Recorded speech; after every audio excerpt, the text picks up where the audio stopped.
দেখো, আইনের লোক নিয়ে আমরা আর কোনো প্র্যাঙ্ক ভিডিও করব না, নইলে আমাদের পরে সমস্যা হতে পারে।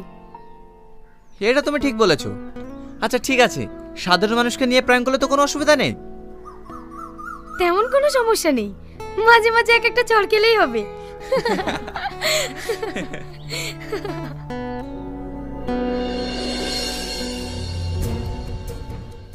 দাদা বলছিলাম যে এই আসামিটিকে একটু ধরুন না, আমি একটু বাথরুম থেকে আসছি। আপনি কি সত্যি পুলিশের লোক? হ্যাঁ, কেন আপনি আমাকে সন্দেহ করছেন? সন্দেহ করব কেন? আপনি কি আমাকে চেনেন? না, কেন? না না, এমনি। এই খবরদার পালানোর চেষ্টা করবি না, আমি এক্ষুনি আসছি।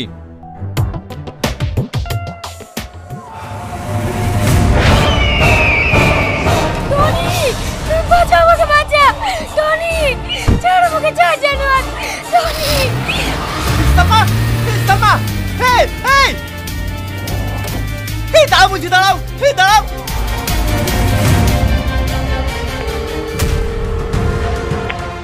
Hello police station.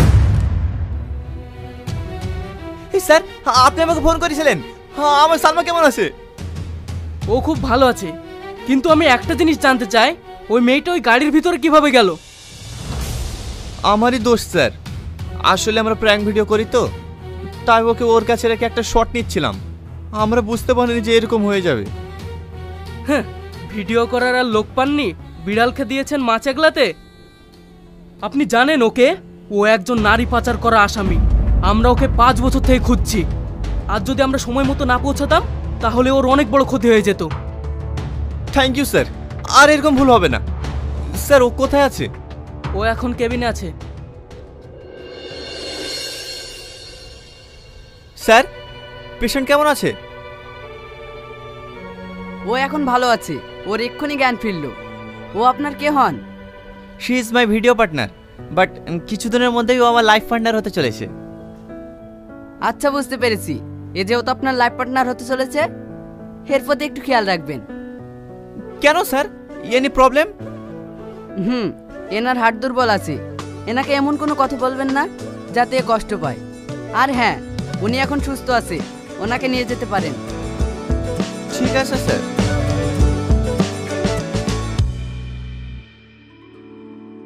কি শুনলে তো ম্যাডাম কি বললো? হ্যাঁ, তুমি তো ভালোই সুযোগ পেয়ে গেলে। জানো, আজকের পর থেকে আমি আর এই ভিডিও বানাবো না। আমি তোমাকে হারাতে চাইনি। তাহলে কি করবে? আমি তোমাকে বিয়ে করে সুখে সংসার করতে চাই। তোমার আব্বা মা রাজি হবে তো? দেখো, আমার আব্বা মা তো জমিদার না যে তোমাকে মেনে নেবে না। তোমার বাড়িতে রাজি করো তাহলেই হবে। আমি যদি তোমাকে এখন নিয়ে যাই তাহলে আমার আব্বা মা তোমাকে কখনো মেনে নেবে না। তাই আমি একেবারে তোমাকে বিয়ে করে নিয়ে যাব, তাহলে আর না করতে পারবে না। কালকে তোমাকে বিয়ে করে গ্রামে ফিরে যাব। তুমি যেটা ভালো বোঝো।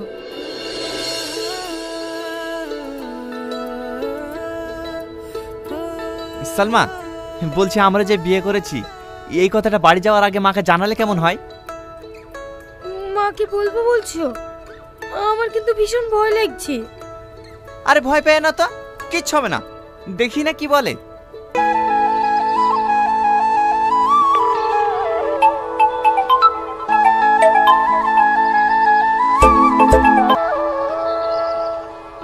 হ্যাঁ বল বাবু, ভালো আছিস? হ্যাঁ মা, ভালো আছি। একটা কথা বলতাম। হ্যাঁ বাবু বল, কি বলবি?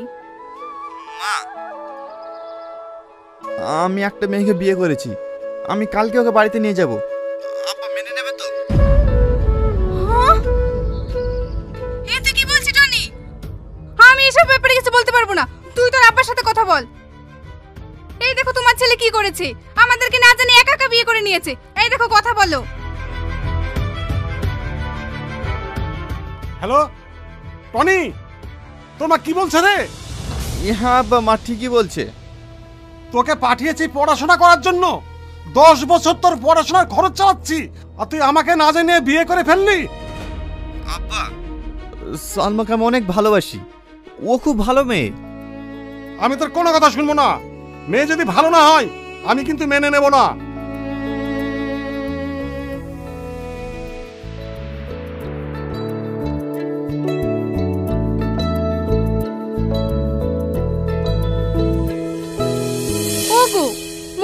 কেন?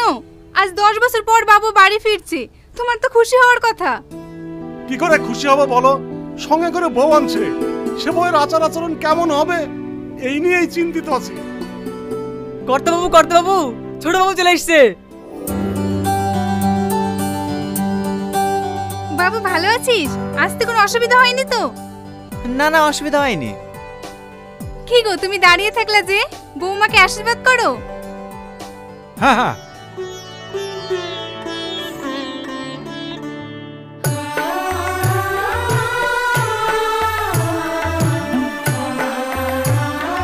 মা, মুখটা একটু তুলো।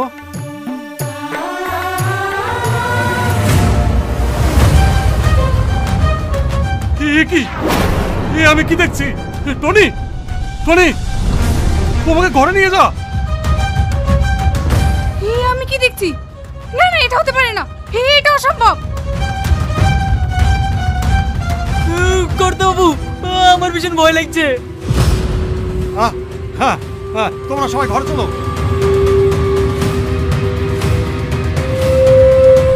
কি ব্যাপার? তোমাদের বাড়ির সবাই আমাকে দেখে এমন করছে কেন? আমিও বুঝতে পারছি না সবাই এরকম করছে কেন। চলো ঘরে চলো।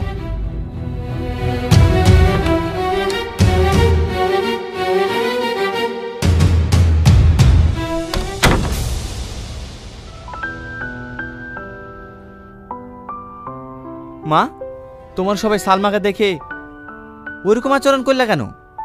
সবাই সালমাকে দেখে কেন এরকম করেছে তুই জানতে চাস? আয় আমার সাথে।